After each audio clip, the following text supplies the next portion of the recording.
Mga kababayan, bayani o traidor? Isang senador na matagal nang nagpapanggap na, ewan natin, biglang lumabas sa kanyang comfort zone at sumali sa minority para patalsikin si Senate President Alan Peter Cayetano. Walang iba kundi si Cheese Escudero, ang dating kasama ng majority, bumaliktad. Bakit? Dahil takot na takot siyang makulong sa flood control scam na kanyang pangalan ang nasa listahan. Ito pong abangan natin, no? Hindi po nakasuhan si Senador Chis Escudero, ay malamang sa malamang alam na po natin 'yon, hindi na po natin kailangang usisain, alam na po natin, 'no? Pero kung makasuhan naman at least, hindi sa selective justice, 'di po ba? Truth bomb, mga boss. Ito ang klasikong trapo move kapag pressured na, lilipat ng barko para lang i-save ang sariling balat. Walang prinsipyo, walang loyalty, pure survival mode. Kaalala nyo ba, si Cheese ay parte ng grupo ni Cayetano. Pero nung magsimula ang tunay na investigasyon sa Blue Ribbon, sa mga kickback sa flood control projects, yung bilyong-bilyong pera ng bayan na nawala habang binabaha pa rin tayo, biglang nagpanik. Imbes na harapin ng matapang ang investigasyon, ginawa niyang bargaining chip ang kanyang presensya, dumating sa plenaryo, binigyan ng quorum ang minority. Pero questionable pa po yun, ha? At boom, ha? Inalis na si Cayetano bilang Senate President, pero questionable po yun. Traidor sa sariling grupo, traidor sa mga butante na nagtiwala sa kanya. Alan Peter Cayetano naman, kahit kinakalaban ng mga dilawan at trapo, ipinaglalaban niya ang katotohanan, ipinagpapatuloy ang Blue Ribbon hearing para mailantad ang mga sangkot sa korupsyon. Yan ang tunay na leader. Hindi yung takot sa kulungan kaya nagpapalit ng side. Pero alam niyo, tao lang po naman po si Senator Chis Escudero, no? Kaya po sabi ko nga lagi, intindihin na po natin, no? Mga kababayan, tignan nyo ang pattern ni Cheese. Matagal na niyang ginagawa ito. Kapag safe, matapang, kapag may kaso, biglang humble o lilipat ng pwesto. Nandyan ang draft report ng Blue Ribbon na nagre-rekomenda ng kaso laban sa kanya. Kay Jinggoy naman, at iba pa, dahil sa anomalous flood projects. Alam nyo, may minority report if I'm not mistaken, kasama rin po si Chis Escudero doon sa minority report eh. Hindi po, 'di po ba? Kung totoo, pero yung Joel Villanueva at Jinggoy Estrada wala po, okey? Pero anong ginawa niya? Hindi niya hinarap ng diretso. Sa halip, ginamit ang kanyang boto para patalsikin ang taong nagpapanatili, sa imbestigasyon, si Alan Peter Cayetano. Si Cayetano kahit bino-boycott at inaakusahan ng illegal moves, ay pinaglalaban pa rin ang pagbubukas ng katotohanan. Siya ang nagtutulak na magpatuloy ang hearing sa June 4. Ay nako, maraming salamat at natuloy nga po ang Blue Ribbon committee na pinapangunahan ni Senador Pia Cayetano at pinapangunahan naman ang subcommittee na si Rodante Marcoleta, no? Eh talaga namang kita mo naman. Yan ang bayani ng transparency, hindi yung tumatakbo sa likod ng political maneuver para iwasan ang accountability. Cheese, kung matapang ka talaga, harapin mo ang investigasyon. Huwag mong gamitin ang Senado bilang shield para sa sarili mo, no? Okay, parang ano, di ba? Mga kaibigan, maraming salamat Talaga namang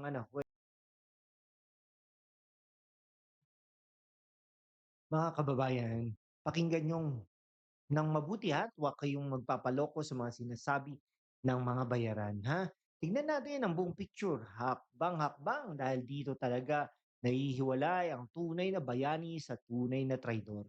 Una, balikan natin ang flood control scam, Mga daang-daang bilyong piso ang inilaan ng gobyerno sa loob ng maraming taon para sa flood control projects. Dike, drainage systems, river walls, pump stations, ano ang nangyari? Hanggang ngayon kapag umuulan ng malakas, binabaha pa rin ang Metro Manila, Bulacan, Pampanga at marami pang lugar. Bakit? Dahil ang pera napupunta sa bulsa ng ilan. Ayon sa mga testigo sa Blue Ribbon Committee, kabilang ang mga dating DPWH officials, may systematikong kickback scheme, may mga senador daw na tumatanggap ng milyong-milyong piso sa pamamagitan ng mga dummy companies at intermediaries. At isa sa mga pinaka paulit-ulit na nabanggit na pangalan, ay narinig niyo na po 'yon. May draft report ang Blue Ribbon na nagrerekomenda ng plunder, graft at bribery cases laban sa mga nabanggit. May affidavits, may dokumento, may bank transactions na sinasabing nakalink sa kanyang mga campaign contributors at proyekto sa Sursugon at iba pang lugar. Di umano, kahit ang ombudsman, no, ipinagutos na sagutin niya ang mga akusasyon. Pero alam nyo, pag hindi po nakasuhan si Senator Cheese, alam nyo na po yun. Tapos anong ginawa niya, no? Hindi siya umarap ng buo at tapat. Hindi niya sinagot ng malinaw ang lahat ng ebidensya. Sa halip, ginamit niya ang kanyang impluensya sa majority bloc para pabagalin, i-delay o kontrolin ang hearing para na maging malapit ang mga paglabas ng mas malalim na findings. No? Noong June 3 mga kaibigan, habang nagbo-boycott ang grupo ni Cayetano para ipaglaban ang tamang proseso at hindi mapaboycott ang Blue Ribbon investigations, si Cheese ang biglang, actually hindi po siya ano, no? Tama, boycott. Si Cheese ang biglang lumitaw na parang savior sa kabilang panig, niyakap pa nga siya. Sumali sa 11 senators ng minority, binigyan ng quorum di umano ang Senado at agad na nag-move na i-declare na vacant ang lahat ng leadership positions. Sayang po si Win Gatchalian eh, no? Sana po hinintay na lang niyang magka-13. 'Di po ba? Naku, parang bitin, eh, bakit ka papayag na maging ano ka? Naku, hirap po. Ay, patalsik si Cayetano, inalis ang committee chairs na nagtutulak sa investigasyon. Tanungin natin ng diretso si Senator Cheese, ano ba talaga ang motibo mo? Sinasabi mong for the good of the Senate at to end the impasse. Pero bakit eksaktong timing na ito? Bakit nang malapit ng magpatuloy ang Blue Ribbon hearing sa June 4 tungkol sa flood scam, bakit ngayon na may plunder complaint na nasa ombudsman laban sa iyo? Bakit ngayon nang iyong pangalan ang nasa draft report?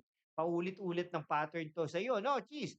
Kapag safe at nasa power ka, magaling kang magsalita, magaling kang magpanggap na tutut. Pero kapag may kaso at mainit ng sitwasyon, biglang humble, biglang lilipat ng side, biglang magiging independent thinker. Ay nako, anong tawag doon? Ay naku, balimbing ba yun? Nagtatanong lang po ha. Traidor sa sariling salita at sa mga taong nagtiwala sa'yo. Sayang po eh, no? Sayang. Nangihinayang lang din ako, no? Pero naiintindihan ko din, no? Samantala si Alan Peter Cayetano, kahit naakusang ng illegal coup at binoboykot, naninindigan pa rin siya. Siya ang nagtulak na magpatuloy ang investigasyon kahit na may kaalyado siyang nadadamay. Siyang handang buksan ang lahat ng dokumento, tanungin ang lahat ng testigo, at ipakita sa sambayanan kung sino talaga ang nagnakaw sa pera ng taong bayan. Hindi siya natatakot sa kulungan dahil malinis yung konsensya niya, hindi siya tumakbo, hindi siya bumaliktad. Ito ang dahilan kung bakit hindi umuunlad ang Pilipinas, mga kababayan. Dahil sa mga trapong katulad ni Cheese na ang iniisip lang ay sarili, ha? Okay, hindi ang bayan. Pero, ay nako, ewan ko ba, ang pera para sa flood control napupunta sa bulsa. Ang baha, nananatili, diyan po tayo nagagalit eh, no? May budget, pero baha pa rin. Ang ordinaryong Pilipino, OFWs, drivers, tindera, magsasaka, no? Nagdurusa araw-araw. Tapos kapag nahuli, ang solusyon, magtaksil, maglipat ng pwesto, magtago sa likod ng political drama. Mga kaibigan, si Cayetano kahit nawalan ng posisyon, pansamantala, patuloy na lumalaban para sa katotohanan. Siya ang tunay na bayani dito. Siya pa rin ang Senate President natin. Siya ang handang magsakripisyo para sa hustisya. Ang hatol nila, bayani, hindi. Traidor po sa prinsipyo at sa bayan. Si Alan Peter Cayetano ang patuloy na lumalaban para sa hustisya habang si Cheese ay abala sa pag-save ng sarili. Mga kababayan, panahon na para kilalanin natin ang tunay na leader. Huwag tayong magpaloko sa mga balimbing. Suportahan ang mga handang maglabas ng katotohanan kahit masakit. Subscribe to hashtag #WalkWithLan para sa walang kinikilingan na analysis. We are on the road to 100,000 subscribers. Sama-sama nating ipaglaban ang bayan, walang takot, walang balimbing. Hoy, Senator Cheese, Kung hindi ka takot, harapin mo ang investigasyon, huwag kang tumakbo. Harapin mo ang bayan, harapin mo ang katotohanan. Hanggang dito na lang po mga kaibigan, mabuhay po ang Pilipinas.